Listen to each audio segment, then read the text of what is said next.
الحمد لله رب العالمين والصلاة والسلام على سيد المرسلين محمد وعلى آله وأصحابه أجمعين أما بعد قال الله تبارك وتعالى في القرآن الكريم والفرقان الحميد أعوذ بالله من الشيطان الرجيم بسم الله الرحمن الرحيم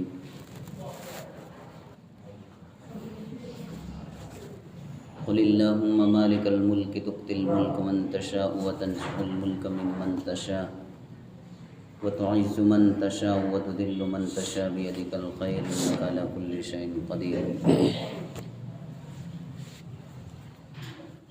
وقال النبي صلى الله عليه وسلم الدنيا جيفة وطالبها كلاب او کما قال النبی صلی اللہ علیہ وسلم. اللہ رب العزت کا بے انتہا کرم ہوا، فضل ہوا، احسان ہوا کہ اللہ رب العزت نے مجھے اور آپ کو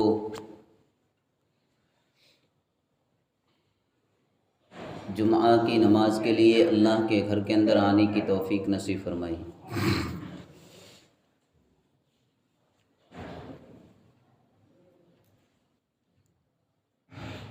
آج اس مبارک مجلس کے اندر چند باتیں ہیں جو اوپر سے حکم دیا گیا ہے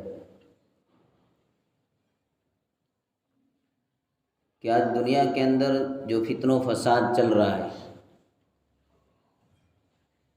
اور ایمان والا سو رہا ہے. مولانا سید محمود مدنی دامت برکاتہم العالیہ نے ہر ایک ایمان والے سے مخاطب ہو کر یہ بات کہی ہے کہ آج جو ایمان والا دین کی محنت کر رہا ہے اس کے اوپر جو حالات آ رہے ہیں اس کے بارے میں چند باتیں کہنی ہیں. علامہ ابن تیمیہ رحمۃ اللہ علیہ نے بہت عجیب بات لکھی ہے کہ حق بات کو اگر پہچاننا ہے، دیکھنا ہے کہ حق کون سا ہے. علامہ ابن تیمیہ رحمۃ اللہ علیہ نے فرمایا کہ جہاں تیر زیادہ لگ رہے ہو، جس کے اوپر پوری دنیا نشانے کے اوپر لگا رہی ہو،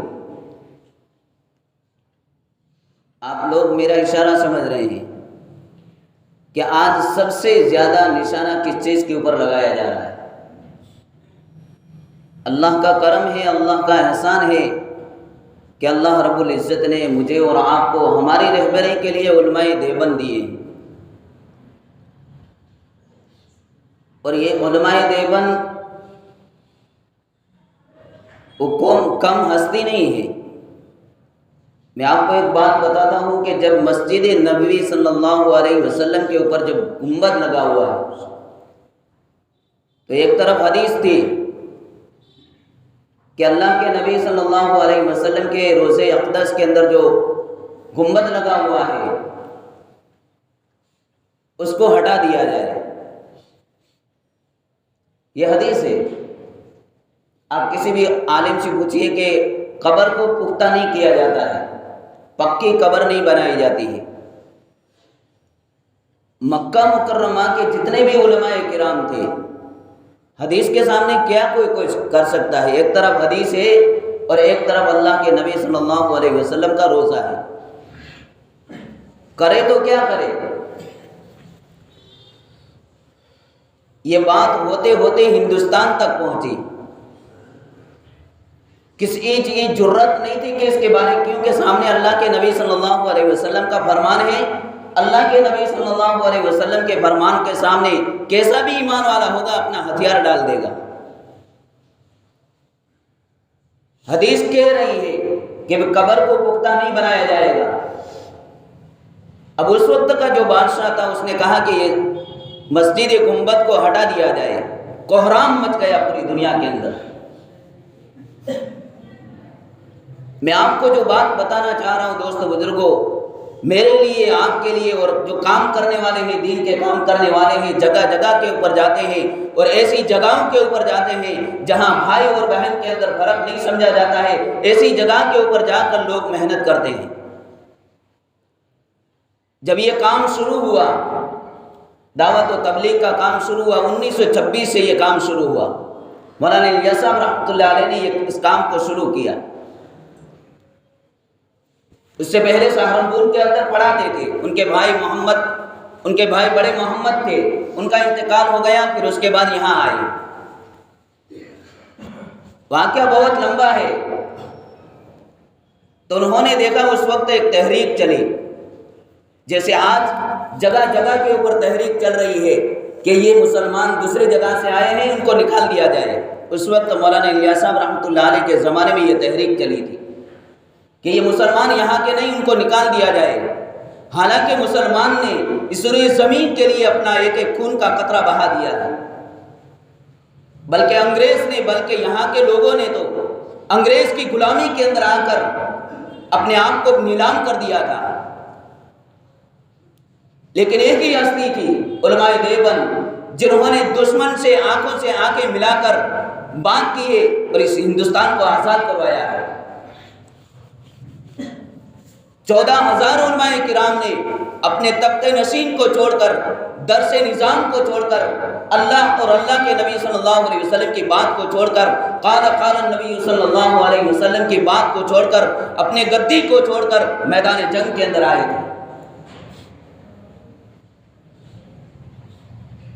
تو مولانا الیاس صاحب رحمۃ اللہ علیہ نے دیکھا کہ یہ تو بہت تحریک چل رہی ہے کہ مسلمان کو غیر بنا دیا جائے، ایمان سے نکال دیا جائے، ایمان کی باونڈری سے ان کو نکال کر کفر کے دائرے کے اندر لا کر کھڑا کر دیا جائے۔ اس وقت ابھی چلی تھی جیسے آج چپے چپے کے اندر یہ بات چل رہی ہے، لیکن جس کی حفاظت خدا کرنے کے اوپر آئے، کسی کی مائی کی طاقت نہیں ہے کہ اس کے اوپر انگلی اٹھا کر دیکھ لے۔ یہ تو مسلمانوں نے اپنے ہاتھوں کے کرتوت وہاں بھیجے ہیں، وہاں سے فیصلے نیچے آئے ہیں۔ تو مولانا الیاس صاحب رحمۃ اللہ علیہ نے سوچا یہ تو بہت بڑی فکر کی بات ہے، تو انہوں نے سب سے پہلے مکاتب قائم کیے، 400 مکاتب قائم کیے، چھوٹے چھوٹے دیہاتوں کے اندر، الگ الگ جگہ کے اوپر۔ اس کے اندر ایک مرتبہ مولانا الیاس صاحب رحمۃ اللہ علیہ میوات کے اندر نظارہ دیکھنے کے لیے گئے کہ کیسے مکاتب چل رہے ہیں۔ وہاں کا ایک نوجوان پڑھنے والا، مکتب میں سے فارغ ہونے والا ایک نوجوان، ہاتھ کے اندر کڑا لگا ہوا، مونچھیں بڑی بڑی، اور مولانا الیاس صاحب رحمۃ اللہ علیہ سے ملنے کے لیے آیا۔ مولانا الیاس صاحب رحمۃ اللہ علیہ نے فرمایا لوگوں سے یہ کون نوجوان ہے؟ جب لوگوں نے جواب دیا، سب سے پہلے مولانا الیاس صاحب رحمۃ اللہ علیہ کے دل کے اوپر جو چوٹ لگی ہے، سب سے پہلے یہی چوٹ ہے۔ لوگوں نے بتایا یہ آپ نے جو چھوٹے چھوٹے مکاتب قائم کیے ہیں، آپ کے مدرسے میں سے، آپ کے دارالعلوم میں سے پڑھنے والا یہی حافظ قرآن ہے۔ مکتب میں پڑھنے والا بچہ، داڑھی کے چہرے کے اوپر داڑھی نہیں ہے، مونچھیں لمبی لمبی، ہاتھ کے اندر کڑا لگایا ہوا، سب سے پہلا جو نستر چلا ہے دل کے اوپر، وہ مولانا الیاس صاحب رحمۃ اللہ علیہ کے دل کے اوپر چلا ہے۔ اس کے بعد دل کے اندر ارادہ کر لیا اب یہاں سے ہجرت کرتے مدینہ منورہ چلا جانا ہے، اور نیت کی واپس نہیں آئیں گے۔ یہ نیت کر کے لے گئے، یہ ارادہ کر کے مدینہ منورہ کے اندر تشریف لے گئے۔ سب سے پہلے مولانا خلیل احمد رحمت سہارنپوری رحمۃ اللہ علیہ کے ساتھ، اپنے شیخ بھی ہے، اپنے استاد بھی ہے، ان کے ساتھ سب سے پہلا عمرہ کیا مولانا الیاس صاحب رحمۃ اللہ علیہ نے۔ اور جب وہاں گئے، اللہ کے نبی صلی اللہ علیہ وسلم کی خاک کے اندر زیارت ہوئی، انہوں نے اللہ کے نبی صلی اللہ علیہ وسلم نے فرمایا آپ ہندوستان جاؤ، اللہ آپ سے کام لے گا۔ مولانا الیاس صاحب رحمۃ اللہ علیہ اللہ کے نبی صلی اللہ علیہ وسلم سے خاک کے اندر یہ بات کہی کہ یا نبی اللہ، میں امت کے اندر امتی کے بہتری کے لیے کیا کام کروں؟ اللہ کے نبی صلی اللہ علیہ وسلم نے فرمایا جو میں نے مکہ مکرمہ کے اندر جس طریقے سے، جس انداز سے، جس نوعیت سے کام کیا تھا وہ تم کام کرو۔ مولانا الیاس صاحب رحمۃ اللہ علیہ نے فرمایا حضرت میں جانتا نہیں ہوں آپ نے کس طریقے سے مکہ مکرمہ کے اندر کام کیا، آپ مجھے بتائیے۔ اس وقت اللہ کے نبی صلی اللہ علیہ وسلم نے فرمایا سورہ مکی کے اندر یہ ایک سورت ہے، اس کے اندر آپ غور کرو، تدبر کرو، فکر کرو، اس کے اندر آپ کو راستہ مل جائے گا۔ پھر اللہ کے نبی صلی اللہ علیہ وسلم نے یہ کام سمجھایا، یہ عقل کے ذریعے سے نہیں چلا ہے کہ انسان کے دماغ کے اندر آ گیا اور چل دیے۔ لوگوں نے قربانیاں دی ہے، لوگ لے جاتے تھے اپنے گھر سے، گڑ لے جاتے تھے، چنا لے جاتے تھے، اور لوگوں کے دین کے گھروں کے اندر جا کر یہ دین کی بات پھیلاتے تھے۔ ایسے ہی یہ دین نہیں پھیل گیا ہے، اس کے لیے تو بہت ساروں نے قربانیاں دی ہے، کئی نے اپنے لگتے جگر کو قربان کر دیا ہے۔ یہاں لگتے جگر کی روح قبض ہو رہی ہے، حضرت اللہ کے راستے کے اندر جا رہے ہیں کہ جہاں اللہ کے نبی صلی اللہ علیہ وسلم کے ختم نبوت کے اوپر داغ لگ رہا ہے وہاں جا رہے ہیں، اور یہاں انتقال ہو رہا ہے، بچے کا انتقال ہو رہا ہے، لیکن اپنی قربانی سے زیادہ، اپنی اولاد کی قربانی سے زیادہ اللہ کے نبی صلی اللہ علیہ وسلم کے اوپر جو دبا لگ رہا تھا اس کو مٹانا ضروری تھا۔ ایسے ہی کام نہیں چل گیا ہے دوستو بزرگوں، اور یہ اللہ ہم سب کی حفاظت فرمائے، ایمان والوں کی حفاظت فرمائے، اس جگہ کی بھی حفاظت فرمائے۔ آج کے دور چل رہا ہے، ابھی کا جو وقت چل رہا ہے بہت نازک وقت ہے، کانٹوں سے گزر کر چلنا ہے، اپنے دامن کو سنبھال کر چلنا ہے۔ یہ وادی عشق ہے، یہ وادی عشق ہے، یہاں ہوشیار گر رہے ہیں، دیوانے چل رہے ہیں۔ ہوشیار تو گر رہے ہیں، لیکن دیوانہ جو ہوتا ہے، اس کام کا جو عاشق ہوتا ہے، اللہ کے نبی صلی اللہ علیہ وسلم کا جو دیوانہ ہوتا ہے، وہ اس گھاٹی سے پار ہو کر چلا جاتا ہے۔ باقی ہوشیار تو گر رہے ہیں، میرا جیسا اپنے آپ کو ہوشیار سمجھ رہا ہے لیکن گرا رہا۔ ایک شاعر نے کیا خوب کہا تھا، آج نہ میں ہے نہ میں کھانا ہے، آج بدلا ہوا میں کھانا کا میں کھانا ہے، یک بیک بدری زمانے نے کیسی، یک بیک بدری زمانے نے کروٹ کیسی، جس طرف دیکھیے ویرانہ ہی ویرانہ ہے۔ آپ جس طرف بھی اندازہ لگائیے، جس طرف دیکھیے، آپ دین کے ہر شعبے کے اوپر آپ نظر ڈالیے، آپ کو ویرانہ ہی نظر آئے گا۔ برباد گلستہ کے لیے ایک ہی الو کافی تھا، برباد گلستہ کے لیے ایک ہی الو کافی تھا، یہاں تو ہم نے دین کے ہر شاخ کے اوپر الو بٹھا رکھے ہیں، انجام گلستہ کیا ہوگا؟ دین کے ہر شاخ کے اوپر ہم نے اپنے ہاتھوں سے الو بٹھا کر رکھ دیے ہیں، تو ہمارے دین کا مسئلہ کیا ہوگا؟ اس لیے بہت ضروری ہے، مولانا سید محمود مدنی نے دامت برکاتہ العالیہ نے اس بات کو واضح کر کے کہا ہے کہ لوگوں کو جمع کرو اور جمعہ کے دین کے اندر، جمعہ کے بیان کے اندر اس بات کو ظاہر کرو کہ دعوت و تبلیغ والوں نے کیسی قربانیاں دی ہیں۔ آج ہم نے اپنی بڑوں کی قربانیوں کو تحت ڈال دیا، نہ مجھے قربانی دینی ہے نہ آپ کو قربانی دینی ہے، انجام تو یہی ہونا تھا۔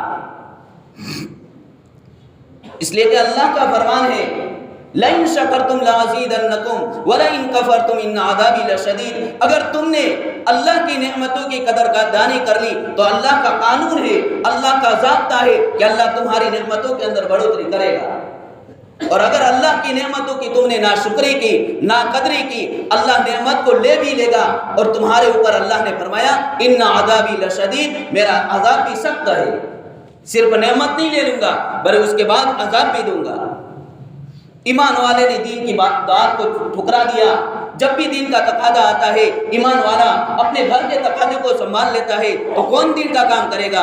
اللہ کسی کا محتاج نہیں۔ اگر ہم نے دین کے کام کو نہیں کیا، اللہ ایسی قوم کو کھڑا کرے گا جو غیروں سے کام لے لے گا۔ مولانا ابراہیم صاحب دامت برکاتہ عالیہ نے اپنے بیان کے اندر کہا تھا کہ اللہ نے تو دین کا کام فاجر، فاسق، گنہگار سے بھی لے لیا ہے، گنہگار سے بھی اللہ نے دین کا کام لیا ہے۔ اور کئی ایسے موقع ہیں کہ اللہ نے لیا ہے، لیکن مجھے اور آپ کو یہ جاننا ضروری ہے کہ یہ کام کس طریقے سے چلا اور کہاں تک چلا اور کیسے چلا۔ اللہ والوں نے قربانیاں دی ہے، اس کے لیے تو دیوانگی چاہیے، پاگل پن چاہیے، ورنہ آدمی نہیں چل سکتا ہے۔ آدمی اگر کہتا ہے کہ میں اپنے لیے کر رہا ہوں تو آدمی چل نہیں سکے گا، تھوڑی قدم چلے گا گر جائے گا، لوگ اس کو ساتھ نہیں دیں گے تو انسان ہمت ہار جائے گا۔ لیکن جو آدمی یہ سمجھے گا نہیں یہ میرا کام ہے، کوئی ساتھ دے نہ دے، میں تو ہر حال کے اندر، جس طریقے سے اللہ کے نبی صلی اللہ علیہ وسلم نے ایک ایک فرد کے ساتھ جا کر، ایک ایک گھر کے سامنے جا کر اپنے آپ کو عاجز بنا کر ایک امت کے لیے روئے تھے، گڑ گڑائے تھے، اس طریقے سے اگر کام کریں گے اللہ پوری دنیا کے اندر یہ کام چمکا کر رکھے گا۔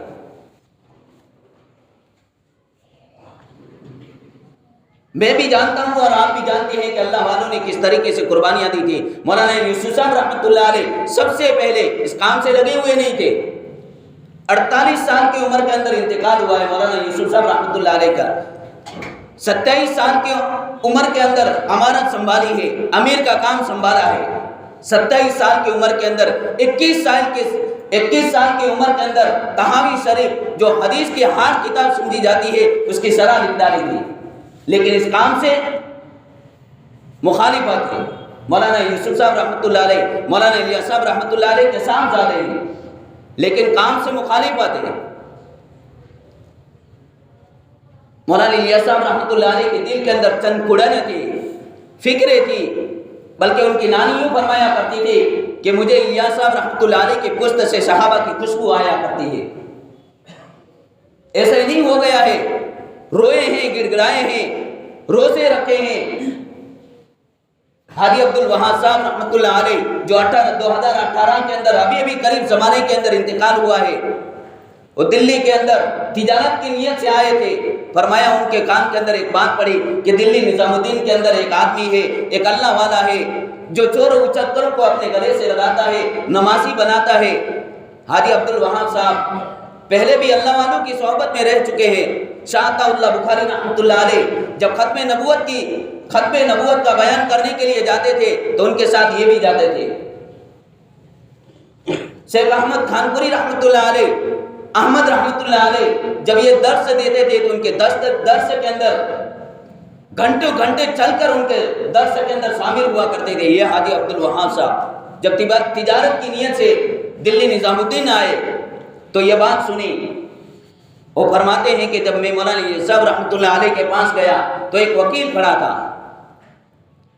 مولانا الیاس صاحب رحمۃ اللہ علیہ کوئی غریب گھرانے سے نہیں تھے، 5 گاؤں کے مالک تھے، 5 گاؤں کے مالک۔ وکیل کھڑا تھا، حضرت آپ کورٹ کے اندر آ کر صرف اتنا کہہ دو میں اسماعیل کا بیٹا ہوں، باقی میں سب لڑ لوں گا۔ آپ کو کورٹ کے اندر آ کر اتنی ہی بات کہنی ہے کہ حضرت میں اسماعیل کا بیٹا ہوں، بس اس کے بعد آپ چلے جانا۔ حاجی عبد الوہاب صاحب جب یہ باتیں ہو رہی تھی مولانا الیاس صاحب رحمۃ اللہ علیہ کے درمیان کے اندر اور ایک وکیل کے درمیان کے اندر جب یہ باتیں ہو رہی تھی، حاجی عبد الوہاب صاحب وہاں کھڑے تھے۔ اس وقت جو مولانا الیاس صاحب رحمۃ اللہ علیہ نے جو درد بھرا جو جملہ کہا وہ مولانا حاجی عبد الوہاب صاحب کے دل کے اندر پیوست ہو گیا، نستر کی طرف چلا، ایک خنجر جیسے چلتا ہے ایسے دل کے اوپر چلا۔ فرمایا مولانا الیاس صاحب رحمۃ اللہ علیہ نے فرمایا میں اپنا سب کچھ، 5 گاؤں کے مالک ہے، کاندھلا کے اندر زمینیں تھے، 5 گاؤں کے مالک تھے۔ وکیل کہہ رہا ہے حضرت کورٹ کے اندر آ کر صرف آپ کو ایک جملہ کہنا ہے میں اسماعیل کا بیٹا ہوں، اس کے بعد آپ چلے جانا، میں آپ کی سب زمین آپ کو دلا دوں گا۔ مولانا الیاس صاحب رحمۃ اللہ علیہ نے فرمایا میرا سب کچھ، میرا ایک ایک لمحہ، میرا ایک ایک سیکنڈ میں دین کے لیے وقف کر چکا ہوں، اب یہ آگے قدم نہیں بڑھے گا۔ اس وقت یہ جملہ حاجی عبد الوہاب صاحب کے دل کے اندر نستر کی طرح چلا اور حضرت نے کہا جیسی فکر مولانا الیاس صاحب رحمۃ اللہ علیہ کی ہے، کاش اے اللہ حاجی عبد الوہاب صاحب کے دل کے اندر بھی یہ فکر آ جائے۔ بس پوری زندگی حاجی عبد الوہاب صاحب نے اپنی زندگی اللہ کے راستے اندر کھپا دی۔ ایسے ہی دعوت و تبلیغ کا کام نہیں پھیلا ہے، پونی دنیا کے اندر یہ چپے چپے کے اندر یہ کام ہو رہا ہے۔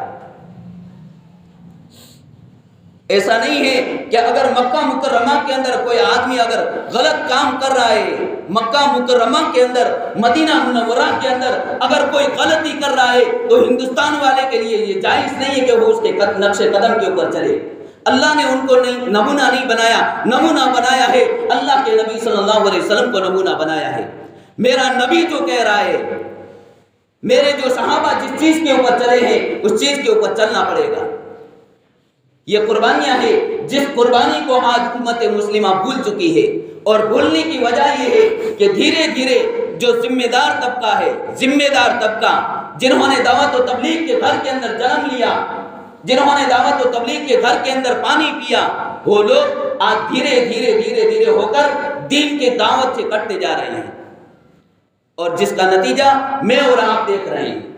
لوگ سمجھانے کے لیے آتے ہیں کہ آؤ اللہ کے گھر کی طرف، 5 منٹ زیادہ ہو جائے گی اس لیے کہ مجھے وہاں سے حکم دیا گیا ہے، اس لیے ٹائم کی فکر نہ کرنا۔ یہ کام دوستو بزرگوں ایسے ہی نہیں چلا ہے، بہت قربانیوں کے بعد چلا ہے۔ مولانا یوسف صاحب رحمۃ اللہ علیہ، میں بات یہ عرض کر رہا تھا کہ مولانا یوسف صاحب رحمۃ اللہ علیہ اس کام سے بالکل مخالف، لیکن مولانا یوسف صاحب رحمۃ اللہ علیہ کا جب انتقال ہونے لگا، حاجی مولانا عبداللہ سندھی رحمۃ اللہ علیہ، اللہ نے ان کو فراست دی تھی، اور فراست کیسی، جب وہ آئے تو مولانا یوسف صاحب رحمۃ اللہ علیہ جوانی تھی، بیٹھے ہوئے تھے۔ مولانا عبداللہ سندھی نے ایک جملہ ارشاد فرمایا، مولانا یوسف صاحب رحمۃ اللہ علیہ کا، فرمایا یہ بچہ کس کا ہے؟ مولانا یوسف صاحب رحمۃ اللہ علیہ کی طرف اشارہ کر کے فرمایا، مولانا یوسف صاحب رحمۃ اللہ علیہ نے فرمایا یہ میرا بیٹا ہے۔ اس وقت مولانا یوسف صاحب رحمۃ اللہ علیہ، مولانا احسان الحق صاحب رحمۃ اللہ علیہ، یہ دونوں بیٹھے ہوئے تھے، تو مولانا یوسف صاحب رحمۃ اللہ علیہ کی طرف اشارہ کر کے فرمایا یہ بچہ دین کا کام کرے گا، حالانکہ مخالفت کر رہا ہے، لیکن اللہ نے فراست دی تھی مولانا عبیداللہ سندھی رحمۃ اللہ علیہ کو، اور یہ فراست کام کے اندر آئی۔ جب مولانا یوسف صاحب رحمۃ اللہ علیہ کا انتقال ہونے لگا تو مولانا یوسف صاحب رحمۃ اللہ علیہ کو بلایا، بیٹا اب چند گھڑیاں باقی ہے۔ کیا فرمایا؟ بیٹا چند گھڑیاں باقی ہے، آج اپنے باپ کے گلے سے لگ جا۔ مولانا یوسف صاحب رحمۃ اللہ علیہ آئے، گلے سے لگے۔ مولانا یوسف صاحب رحمۃ اللہ علیہ نے آخری وقت تھا، آخری وقت اپنے گلے سے لگایا۔ نسبت بعض مرتبہ منتقل ہو جایا کرتی ہے، یہ جو دین کی نسبت ہوتی ہے، جو فکریں ہوتی ہے، جو کڑن ہوتی ہے، نہ معلوم وہ دبانا کس انداز سے تھا۔ جیسے جبرائیل علیہ السلام نے اللہ کے نبی صلی اللہ علیہ وسلم کو دبایا تھا، وہ معلوم نہیں کس انداز سے، کس نوعیت سے، کس فکر کے ساتھ مولانا یوسف صاحب رحمۃ اللہ علیہ کو اپنے گلے سے لگایا، وہ نسبت منتقل ہو گئی۔ پھر ایسی فکر آئی، ایسی کڑن آئی کہ دوستو بزرگوں، سوانح حیات کے اندر لکھا ہے کہ بیان کر رہے تھے 4 گھنٹے بیان کرنے والے، ان کے سوانح حیات کے اندر لکھا ہے 12 گھنٹے دین کے خاطر بولنے والے کبھی چپ نہیں ہوتے تھے۔ دین کے خاطر بولنا، یہ چپے کا جو دین پھیلا ہے، یہ دوستو بزرگوں مولانا کی قربانی کی وجہ سے پھیلا ہے۔ مولانا الیاس صاحب رحمۃ اللہ علیہ تو دین کو اجمالاً کھول کے گئے تھے، پھیلایا مولانا یوسف صاحب رحمۃ اللہ علیہ نے۔ اس قربانیوں کے ذریعے سے یہ دین ہم تک پہنچا ہے۔ بیان کر رہے تھے، یہاں پھوڑا نکل آیا، اور پھوڑا اتنا خطرناک تھا کہ 24 گھنٹے اس میں سے خون نکلتا رہتا تھا۔ ایک آدمی وہاں بیٹھا ہوا تھا، ایک کپڑا تر ہو جاتا، خون سے تر ہو جاتا، دوسرا کپڑا لگا دیتے، دوسرا تر ہو جاتا، تیسرا کپڑا لگا دیتے۔ اتنی فکر تھی دین کے خاطر کہ یہاں سے خون نکل رہا ہے، لیکن دین کی اتنے فکریں تھی، خون نکلے تو نکلے، میرا ایک جسم کا ایک خون کا قطرہ نکل جائے، لیکن میں دین کی بات ہر امت مسلمہ تک پہنچا کر رہوں گا۔ آج دوستو بزرگوں، میرے پاس اور آپ کے پاس کون سی فکریں ہیں، کون سی دعوت کی فکریں ہیں، آج دوستو بزرگوں میں اور آپ بھلا چکے ہیں۔ آج امت مسلمہ کو گشت کے لیے بلایا جاتا ہے، لیکن امت مسلمہ اپنا گھر چھوڑنے کے لیے تیار نہیں۔ چند قدم کی دوری کے اوپر میرا گھر ہے، تمہارا گھر ہے، لیکن دین کی دعوت دینے کے لیے میرے پاس فرصت نہیں ہے۔ یاد رکھنا، اللہ کے گھر کے اندر بیٹھا ہوا ہوں، یاد رکھنا اللہ نہ میرا محتاج ہے، نہ تقریر کرنے والے کا محتاج ہے، نہ سننے والے کا محتاج ہے۔ اللہ کی ذات وہ ذات ہے، کن فیکون ہے، فعال لما یرید ہے، وہ جو چاہتی ہے کرتی ہے، جب چاہے جس وقت چاہے جس سے کام لے لیتا ہے۔ اللہ کسی کا محتاج نہیں۔ اللہ ہم کو ہلاک اور برباد کر کے اللہ ایسی قوم کو کھڑا کرے گا جس کے دھرم کے اندر ایمان نہیں ہے، جس کے دل کے اندر اللہ کے نبی کا کلمہ نہیں ہے۔ اللہ اس کو کھڑا کر کے ایمان کی دولت دے گا، اور اللہ رب العزت اس کو ہدایت کی ہوائیں سے چارے عالم کے اندر پھیلائے گا۔ اس لیے دوستو بزرگوں، ہمیں اور تمہیں دین کو ضرورت ہے کہ دوستو بزرگوں میری اور تمہاری ضرورت نہیں ہے، لیکن دین کو ہماری ضرورت ہے۔ اس لیے دوستو بزرگوں دین کو ہماری ضرورت نہیں ہے، میری ضرورت ہے کہ میں دین کو کام آ جاؤں۔ اللہ رب العزت ہمیں کہنے سننے سے زیادہ عمل کرنے کی